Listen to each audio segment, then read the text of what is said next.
எல்லாருக்கும் வணக்கம். சட்டமன்றத்தில் இன்னைக்கு நடந்த நிகழ்வுகள், முதல்வர் விஜய் அவர்கள் இன்னைக்கு ரொம்ப நாளைக்கு அப்புறம் சட்டமன்றத்தில் ஒரு நீண்ட உரை ஆற்றியிருக்கிறாரு. அதை பற்றியும் சட்டமன்றம் எதை நோக்கி போயிட்டு இருக்குது அப்படிங்கிறத பற்றியுமே நம்மளோட பாயிண்ட் ஆஃப் வியூ என்னங்கிறத நம்ம உங்ககிட்ட பகிர்ந்துக்கிறோம். அதுக்கு நம்ம தோழர் ஒருத்தர் நம்ம கிட்ட இணைஞ்சிருக்காரு. வணக்கம். வணக்கம் வணக்கம். பார்த்தீங்களா, வாயத்தரங்க சிஎம் சார் அது இருக்கட்டும். வாயத்தரங்கன்னு கருப்பு பேட்ச் குத்திக்கிட்டு முத நாள் வந்தாங்க. எங்க வாயை திறக்க மாட்டீங்களா, தரையில் என்னது திரையில் ஹீரோ தரையில் ஜீரோ அப்படின்ற மாதிரிலாம் சொல்லிட்டு வந்தாங்க. இனிமே வாழ்க்கையில வாயத்தரங்கன்னு சொல்லி உதயநிதி கேட்க மாட்டார். மற்றவங்க கேட்பாங்க. ஆனா உதயநிதி இனிமே வாழ்க்கையில வாயத்தரங்கன்னு சொல்லி விஜய் அவர்கள் கேட்பாரா, முதல்வரை கேட்பாரா அப்படிங்கிற சந்தேகம் தான். ஏன்னா அதாவது கிரிக்கெட்ல இந்த 2004 வேர்ல்டு கப்பா 2007 தெரியல, நமீபியா வெர்சஸ் இந்தியான்னு ஒரு மேட்ச் நடந்திருக்கும். போட்டு புரட்டி துவச்சு எடுத்திருப்பாங்க. இந்த மாதிரி சரியான பீஸுங்க சிக்கும் போது பாத்தீங்கன்னா தாறுமாறா அடிப்பாங்க. மத்த மேட்ச் எல்லாம் கூட துவப்பாங்க அதே சீரீஸ்ல. அந்த மாதிரி உதயநிதி ஸ்டாலின் அப்படிங்கிற இப்ப இருக்கிற வெர்ஷன், ஓகேவா, நாளைக்கு அவர் அப்டேட் பண்ணிக்கலாம், என்ன வேணா பண்ணிக்கலாம். இப்ப இருக்கிற இந்த உதயநிதி ஸ்டாலின் அப்படிங்கிறவர் தான் லீடர் ஆஃப் அப்போசிஷன் பார்ட்டியா இருக்க போறாரு அப்படின்னா ஜாலி தான் டிவி கேக்கு. ஏன் அப்படின்னா அவர் என்ன நினைச்சிட்டாரு, முதல் தப்பு திமுக முதல் தப்பு, விஜய் அவர்கள் முன்னாடி பிரச்சாரம் பண்ணிட்டு இருந்த டைம்ல இருந்து அவங்களுக்குன்னு ஒரு பாணி இருக்கு. அந்த பாணி பயங்கரமா ஒர்க் அவுட் ஆகுது, ரீச் ஆகுதுன்னு சொன்ன உடனே தங்களுடைய ட்ரெடிஷனல் பாணியை விட்டுட்டு அதை காப்பி அடிக்க ஆரம்பிச்சாங்க. எல்லாமே ஃபிளாப் ஆச்சா? ஐயா ஸ்டாலின்ல இருந்து ட்ரை பண்ணதுல. இப்ப உதயநிதி ஸ்டாலின் என்ன பண்றாருன்னா, சின்ன பசங்களை வச்சுட்டு இந்த ஜென்சி ஸ்டைல்ல நம்ம பேசணுன்ற மாதிரி நான் கலாய்க்கிறேன், நான் அங்கங்க வார்த்தைகளை போட்டு ப்ரோக் பண்றேன், டம்மின்னு காட்ட விரும்புறேன் அப்படின்ற வேலையை மட்டும் தான் பண்றாரு. நீ டீப்பா இதெல்லாம் ஒரு சப்ஜெக்டை எடுத்து அதுக்கான ஒரு ஆழமான, நாங்க இதெல்லாம் பண்ணோம் போன ஆட்சியில ஒரு மின்வெட்டு பிரச்சனைனா கூட எக்ஸாக்ட் பிரச்சனை என்னன்னு பேசாம, திருமாவளவன் அவர்களும் ப. சிதம்பரமும் மீட் பண்ணாங்க, அவங்க 1 மணி நேரம் இருட்டுல உட்காந்து பேசிட்டு இருந்தாங்களாம். இந்த மாதிரி ஒரு மேலோட்டமா மேம்போக்கா வச்சா மண்ட மேலேயே கொட்டி அனுப்பிச்சு விட்டுருவாங்கன்றதுதான் இன்னைக்கு ப்ரூவ் ஆயிருக்குது. அண்ட் முதலமைச்சர் விஜய் அவர்களுக்கு ஸ்பான்டேனியஸாவும் பேச தெரியுது. அதாவது அவருடைய ஜோன்ல பால் வரும்போது தூக்கி அடிச்சிடறாரு அப்படின்றது நல்லாவே தெரியுது. வச்சு செஞ்சு விட்டார். குறிப்பா அவர் இந்த பார்ட்டி ஃபண்ட் அப்படிங்கிற அந்த ஒரு விஷயத்த சொன்ன உடனே, டாஸ்மாக்ல பார்ட்டி ஃபண்ட்ன்ற விஷயத்த சொன்ன உடனே எந்திரிச்சு கலாட்டா பண்ண ஆரம்பிச்சிட்டாங்க. அதுக்கப்புறம் வெளிநடப்பு பண்ணிட்டாங்க. அது இந்த ப்ராசஸ் பார்க்கணும் நம்ம. உடனே எந்திரிச்சு கத்த ஆரம்பிச்சிட்டாங்க. சபாநாயகர் என்ன சொல்றாப்புல, இருக்கு அவர் முடிச்சிட்டோம், நீங்க உங்களுடைய நோட்ஸ் எல்லாம் எடுத்துக்கோங்க, அதுக்கப்புறம் டீட்டெயிலான பதிலடி கொடுங்க, உங்களை வேணாம்லாம் சொல்லலன்னு தான் சபாநாயகர் சொல்றாரு.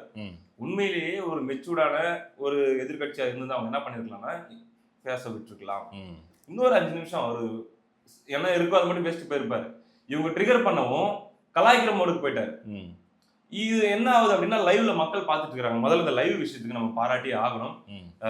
தயங்குனாங்க, கட் பண்ணாங்க, அதுக்கப்புறம் சில தடுமாற்றங்கள் இருந்துச்சு, அதுக்கப்புறம் ஒரு கான்பிடன்ஸை வர வச்சுட்டு சரி போலாம் அப்படின்னு போல்டா போயிருக்காங்க.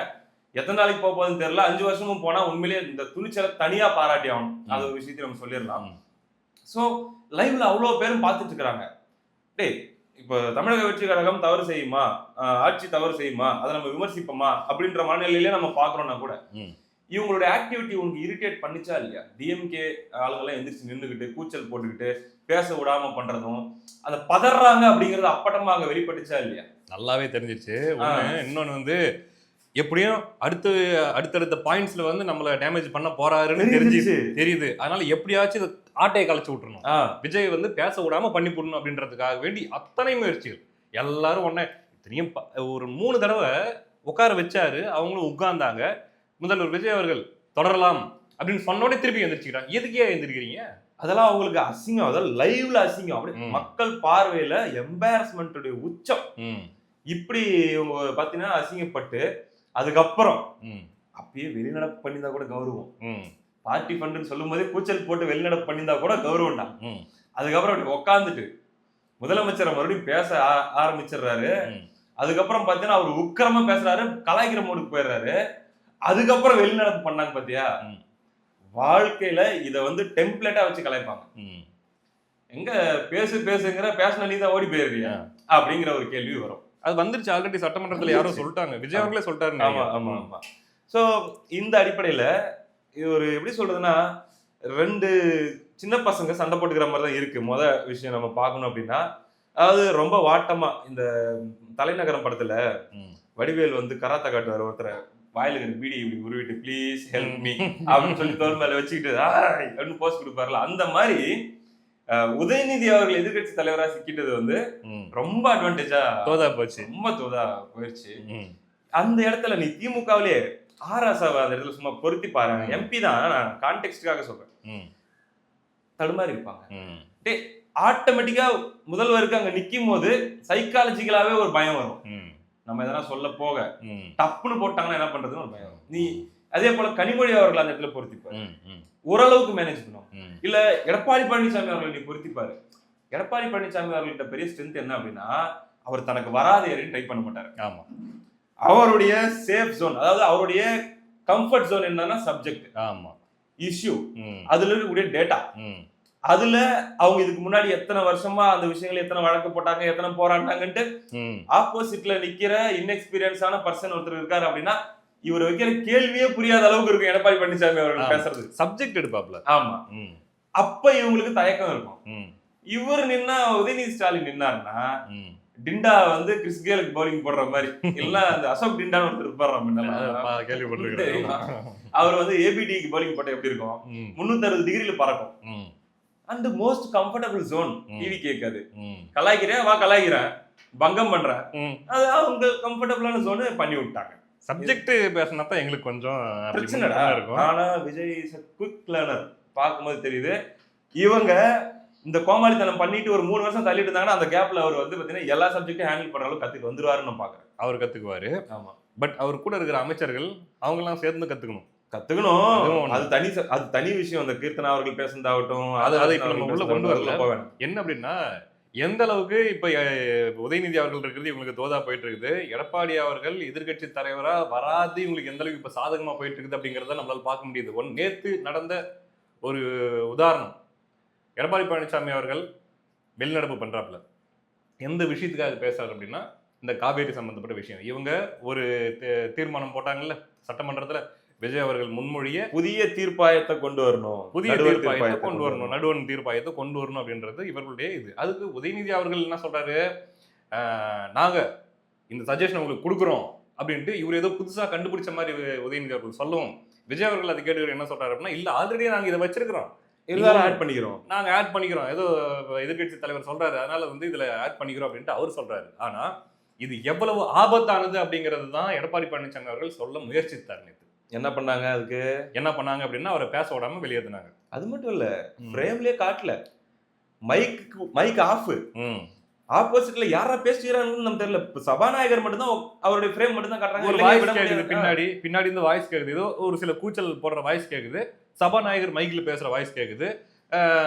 பேச இப்ப அனுமதிக்க முடியாதுன்றது மட்டும் சபாநாயகர் தொடர்ச்சியா சொல்லிட்டு இருக்காரு. யாரு பேசுறாங்க, என்ன சப்ஜெக்ட் பேசுறாங்கன்னு அப்போ நமக்கு புரியல.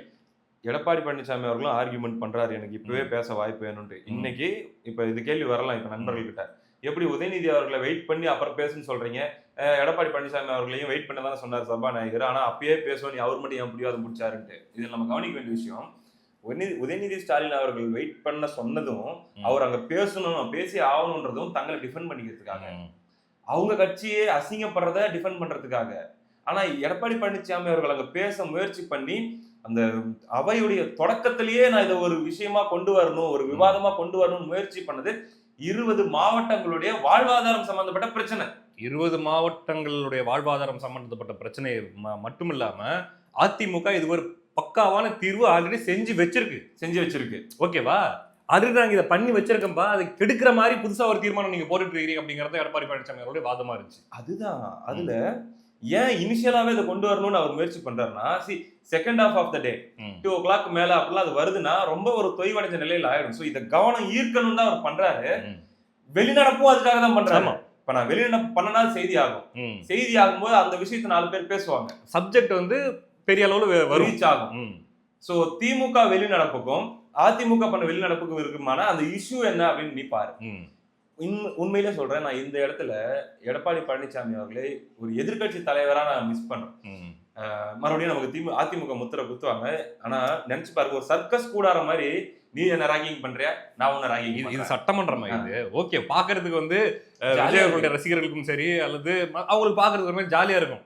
கதை சொல்றாப்ல, இப்படி ஆக்ஷன் எல்லாம் பண்றாப்ல, எங்க காணும் அப்படின்னு சொல்லி கலாய்க்கிறாப்ல, இதெல்லாம் பாக்குறது விஜய் ரசிகர்களுக்கு வேணா நல்லா இருக்கும்னா பொதுமக்களை இது சட்டமன்றம் ஆயிடுது, சட்டமன்றத்தில் செய்யக்கூடிய வேலையாயுது, சட்டமன்றத்தில் நடத்தப்படக்கூடிய விவாதமாயுது அப்படின்ற மாதிரி தான். இதுக்கு 2 பேருமே பொறுப்பு. நான் வந்து விஜய் அவர்கள் தான் அப்படி பண்றாருன்னு நான் சொல்ல மாட்டேன், உதய் அவர்கள் தான் அப்படி பண்றாரு. 2 பேரும் நீ பால போடுற, அவங்க பதில் அடிக்கிறாங்க. அடுத்து நீ ஒரு பால போடுற, அவருக்கு பதில் அடிக்கிறாங்க. மொத்தத்துல 2 பேரும் சேர்ந்து சின்ன பசங்க விளையாடுற மாதிரி இருக்கு சட்டமன்றம் பாக்குறது. அப்படிதான் இருக்குது.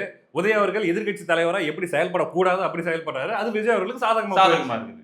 அதனால 2 பேரும் சேர்ந்து சிறுபிள்ளைத்தனமான விளையாடிட்டு இருக்கீங்கன்ற குற்றச்சாட்டை வச்சுதான் ஆகணும். ஏன்னா அதான் உண்மை.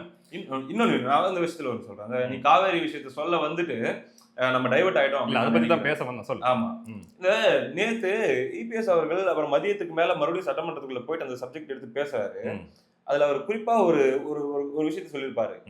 ஏற்கனவே தெள்ள தெளிவாக நம்ம வந்து உத்தரவு வாங்கி வச்சிருக்கோம். கீழ்ப்படுகை மாநிலத்துடைய அனுமதி இல்லாமல் மேல்படுகை மாநிலம் ஒரு அணையோ குறுக்க திருப்புறதோ வைக்கிறதோ எதையுமே பண்ண முடியாதுன்னு சொல்லி நம்ம வாங்கி வச்சிருக்கோம்.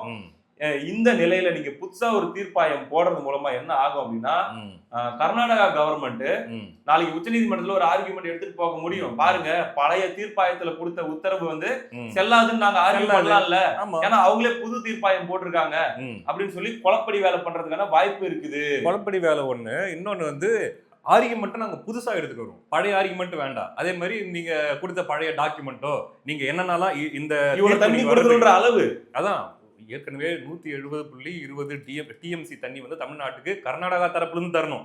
அதாவது காவிரி ஆத்துல தமிழ்நாட்டுக்குள்ள மழை வர்றது, அந்த மழையில காவிரி ஆத்துல தண்ணி வர, அதெல்லாம் இல்லாம கர்நாடகாவிலிருந்து 170.20 டிஎம்சி தமிழ்நாட்டுக்கு தரணுங்கிறது தான் தீர்ப்பு, உச்சநீதிமன்ற தீர்ப்பு.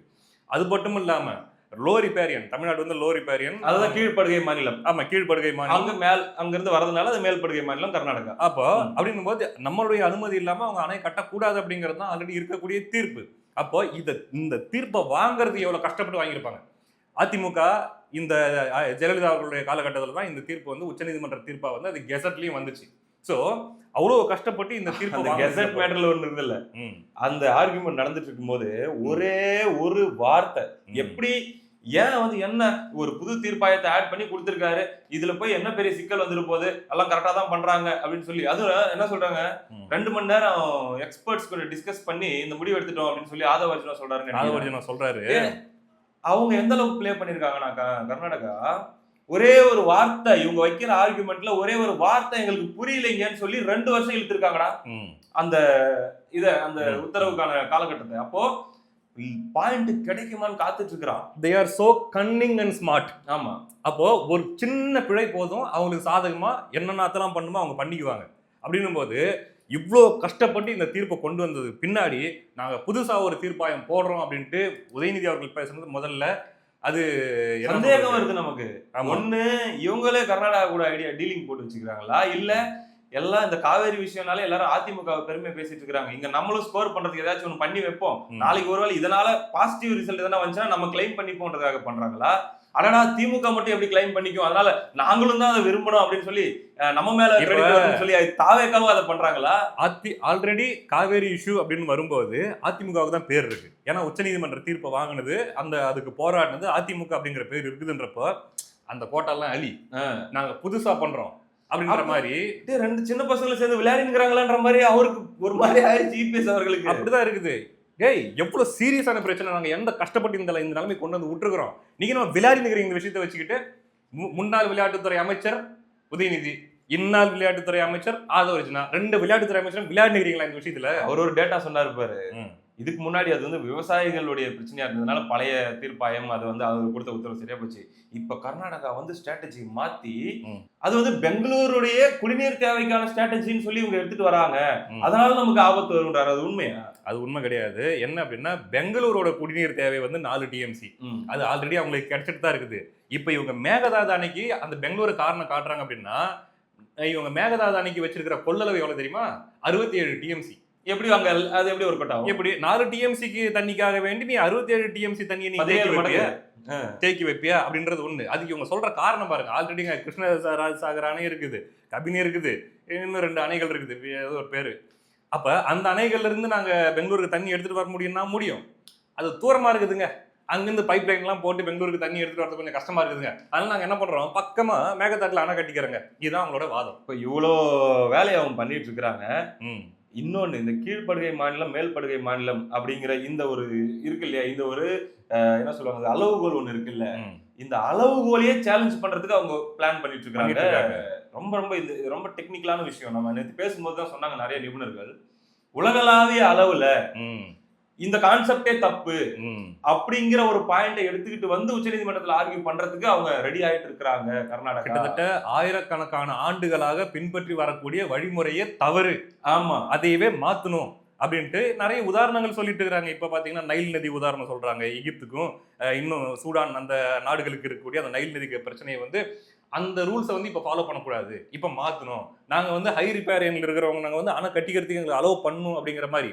இன்னொன்னு கர்நாடகாவே என்ன சொல்லிட்டு இருக்குது, இந்த என்ன சொல்றது பேரு அக்ரிமெண்ட் போடப்பட்ட காலகட்டத்தில் எங்களுக்கு இருந்த விவசாய நிலங்கள் குறைவு, நாங்க இப்போ விவசாய நிலங்களை அதிகப்படுத்திருக்கோம். அப்போ இருந்த விவசாய நில அளவுக்கு அந்த அளவு எங்களுக்கு சரியா போச்சு. கிட்டத்தட்ட இந்த காஸ்ட் பேஸ்ட் ரிசர்வேஷன் இருக்குதுல்ல, இந்த இதுல எப்படி ஒரு ஆர்குமெண்ட் வைக்கிறோமோ தண்ணியில வந்து அவங்க அந்த ஆர்குமெண்ட் கொண்டு வராங்க. நீ வந்து அளவை பார்க்காத, யாருக்கு அதிகமா வந்து பாத்தீங்கன்னா காலங்காலமா யாருக்கு இல்லாம இருக்குதோ அவங்களுக்கு அதிக முக்கியத்துவம் கொடுன்ற மாதிரியான ஒரு கான்செப்டை கொண்டு வராங்க இல்லையா? கான்செப்டை கொண்டு வராங்க. பட் அதுவுமே பாத்தீங்கன்னா நம்ம டீப்பா எடுத்து பார்க்கும்போது ரெண்டு சைடு இருக்க அனலைஸும் பார்க்கணும். கர்நாடகா என்ன சொல்றாங்க, அதாவது 1000 வருஷமா தமிழ்நாடு அனுபவிச்சிருச்சு, இனிமே நாங்க அனுபவிச்சா என்ன அப்படிங்கிற ஸ்டைல்ல அவங்க வர பாக்குறாங்க. இது எல்லாத்துக்கும் துணை போயிரும் நீ போடுற புது நடுவர் மன்றம்ன்றதுதான் இங்க பயமே. அதுதான் பயம், குழம்பி விட்றாத அப்படிங்கிறாங்க. அதாவது கூத்தாடி கூத்தாடி போட்டுடை தாண்டி அப்படின்ட்டு ஒரு இது இருக்குது, பாட்டு இருக்குது பத்தியா, அந்த மாதிரி கூத்தாடி போட்டு உடைச்சிடாதீங்க அப்படிங்கறத ஆல்ரெடி செட் பண்ணி வச்சிருக்குது அதிமுக அரசாங்கத்துல. பக்காவா செட் பண்ணி வச்சிருக்கு, இதான் தமிழ்நாட்டுக்கு சரியான இது அப்படின்ட்டு. இப்ப நீ திருப்பியும் ஒண்ணு வந்து அதை உழப்புற வேலையை பண்ணிடாதீங்க அப்படிங்கறது அந்த பதட்டத்துல தான் எடப்பாடி பழனிசாமி என்ன சொல்றாரு அப்படின்னா, தொடக்கத்திலே கொண்டு வா இது விவாதமாட்டு, நீ ஃப்ரேமையும் வைக்கல, மைக்கையும் ஆன் பண்ணல, என்னடா இது? இந்த விளையாட்டுகளை இந்த கோமாளி கூத்துகளை மாறி மாறி கலாய்க்கிறத பாத்துக்கிறதுக்கு தான் சட்டமன்றமா, இல்ல அத அந்த சட்டமன்றத்தை பாக்குறதுக்கு தான் மக்கள் இந்த லைவ் கேட்டாங்களா? ஆக்கப்பூர்வமா என்னையா பண்ணிட்டுக்கிறீங்க, என்ன தீர்வு நீங்க பண்ணிட்டு இருக்கீங்க ஒரு விஷயத்துக்கு? அண்ட் இன்னைக்கு சட்டம் ஒழுங்கு சம்பந்தமாக எதிர்கட்சி தலைவர் எழுப்பின கேள்விகள், பெண்கள் பாதுகாப்பு, சட்டம் ஒழுங்கு, இது சம்பந்தமாக எதிர்கட்சி தலைவர் எழுப்பின கேள்விக்கு முதலமைச்சர் பதில் சொல்லியிருந்தாரு. அந்த பதில நீ எப்படி பாக்குற? அதாவது கம்ப்ளீட் பிளேம் தான் எடுத்து வச்சிருந்தாரு, அக்கௌண்டபிலிட்டி எடுக்கிறதுக்கு தயங்கினாரு. நீங்க இப்படி பண்ணி வச்சுட்டு போயிருக்கீங்க. அது குறிப்பா ஒரு பாயிண்ட் சொன்னாரு, 10 மாசமா சட்டம் ஒழுங்கு டிஜிபியே போடாம உட்காந்துருந்தீங்க, நீங்க எல்லாம் பேசுறதுக்கு தகுதி இருக்குது, நியாயமான கேள்வி. பட் இதுல என்ன இன்னொரு விஷயம் நம்ம பார்க்கணும் அப்படின்னா, இது முதல் மாதம் 2வது மாதம்ன்றதுனால இந்த ஆர்குமெண்ட் ஒர்க் அவுட் ஆயிடும். இப்ப சட்டம் ஒழுங்கு பிரச்சனையில நிறைய பாலியல் பிரச்சனைகள் இருக்குது, கொள்ளை நடக்குது அப்படின்னாலும் இந்த டிஎம்கே மேல பழிய தூக்கி போடுற இந்த டெக்னிக் இப்போ ஒர்க் அவுட் ஆயிடும். இந்த படலம், அதாவது இந்த பேர் என்ன சொல்லுவாங்க, ஹனிமூன் பீரியட். ஹனிமூன், அதாவது people still consider this to be a honeymoon period னா இப்போ இருக்குது. ஆமா ஆமா. ஆனா இது ரொம்ப நாளைக்கு நீடிக்காது. 2 வருஷம் கழிச்சு இதே எதிர்கட்சிகள் அன்னைக்கு ஒரு சட்டம் ஒழுங்கு பிரச்சனை ரொம்ப மோசமா இருக்கிற சூழல்ல ஒருவேளை இருக்குது அப்படின்னா கேள்வி எழுப்புனாங்கன்னா அன்னைக்கு அக்கௌண்டபிலிட்டி எடுத்தே ஆகணும், பதில் சொல்லி ஆகணும். அன்னைக்கு லைவ் காட்டுவாங்களா அப்படிங்கறதெல்லாம் நம்ம பொறுத்திருந்து பார்ப்போம். இது என்ன சொல்றது, விஜய் அவர்கள் எந்த அளவுக்கு வாக்குறுதிகளை அள்ளி தெளிச்சாரோ அது அவருக்கே பின்னாடி பேக் ஃபயர் ஆகிறதுக்கும் வாய்ப்பு இருக்குது. அதுல ஒண்ணுதான் இந்த லைவ். இது மட்டும் இல்ல, லைவ் 2 இருக்கு, நான் சொல்றேன் அடுத்து. அதே மாதிரி இன்னொன்னும் நான் உங்ககிட்ட கேட்கணும்னு நினைச்சேன். விவசாயிகள் போராட்டத்துக்கு முதல்வர் ஒரு விளக்கம் கொடுத்தாருல, அது நியாயமா இருந்துச்சா? நியாயமா இருந்துச்சான்றதை விட முழுக்க நியாயம் இல்லைன்னு சொல்றதை விட அநியாயம். விஜய் அவர்கள் பேசுனது அப்பட்டமான அநியாயம், அப்பட்டமான தப்பு. அதாவது ஏன்னா எதிர்கட்சிகள் தூண்டுதல் பேர்ல விவசாயிகள் போராட்டம் பண்றாங்க, சிம்பிளா முடிச்சிட்டாரு. எதிர்கட்சிகள் தூண்டுதல் பேர்ல இப்ப சாட்டை அடிச்சுட்டுலாம் போராடிட்டு இருந்தாங்க, நம்ம பார்த்துட்டு இருந்தோம் இல்லையா? எதிர்கட்சிகள் தூண்டுதல் பேர்ல போராட்டம் பண்றாங்க அப்படின்னா இப்ப நடக்கக்கூடிய ஒவ்வொரு போராட்டத்துக்குமே எதிர்கட்சிகள் மேல பழி போட்டு போயிடலாமே. இப்ப இதுக்கு முன்னாடி தூய்மை பணியாளர்கள் போராட்டம் இருந்தாங்களே திமுக ஆட்சியில, அது விஜய் தூண்டுதல் பேர்ல பண்ணாங்கன்னு சொல்லிட்டு போலாம், இல்ல எடப்பாடியார் தூண்டுதல் பேர்ல பண்ணாங்கன்னு சொல்லிட்டு போலாம், இல்ல அண்ணன் சீமான் தூண்டுதல் பேர்ல பண்ணாங்கன்னு சொல்லிட்டு திமுக போயிருக்கலாமே. முழுக்க விஜய் அவருடைய அலட்சியமான பதில் இது. அக்கௌண்டபிலிட்டி எடு, கொடுத்த பிராமிஸ் தானடா அது. நீ கொடுத்த பிராமிஸ், நீ என்னன்னு சொல்லி வாக்குறுதி கொடுத்தியோ அந்த வாக்குறுதியை நிறைவேற்ற சொல்லி தான் அவங்க போராடுறாங்க. புதுசா ஒண்ணு அவங்க எதுவும் கேட்கல. மகாராஷ்டிரால 37,000 கோடி தள்ளுபடி 55 லட்சம் விவசாயிகளுக்கு வந்து பாத்தீங்கன்னா பண்ணிருக்காங்கடா. இங்க வந்து 5,900 கோடி பண்ணிருக்காங்க. பட் அதுல வந்து பாத்தீங்கன்னா பயனாளிகள் அப்படின்றது கம்பேரிட்டிவ்லி ரொம்ப கம்மி.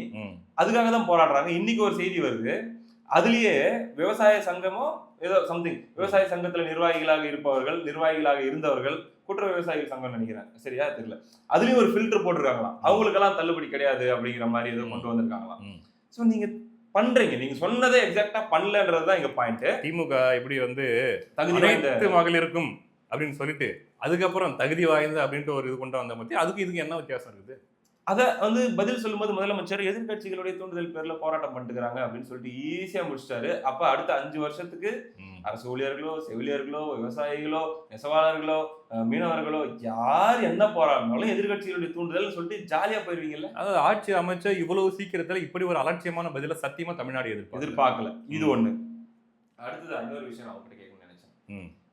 உதயநிதி ஸ்டாலின் வெளியே வந்து பிரஸ் மீட் கொடுக்கும்போது 2500 ரூபாய் கொடுக்குறேன்னு சொன்னீங்களே என்னாச்சு, வேலை இல்லாதவர்களுக்கு 4000 ரூபாய் கொடுக்குறேன்னு சொன்னீங்களே என்னாச்சு, 6 சிலிண்டர் தரேன்னு சொன்னீங்களே என்னாச்சு அப்படின்ற மாதிரிலாம் கேள்வி கேட்டுக்கிறாரு. இது நியாயம் நீ பாக்குறியா? இது பதட்டத்தின் வெளிப்பாட்டா தான் பாக்குறேன் நான்.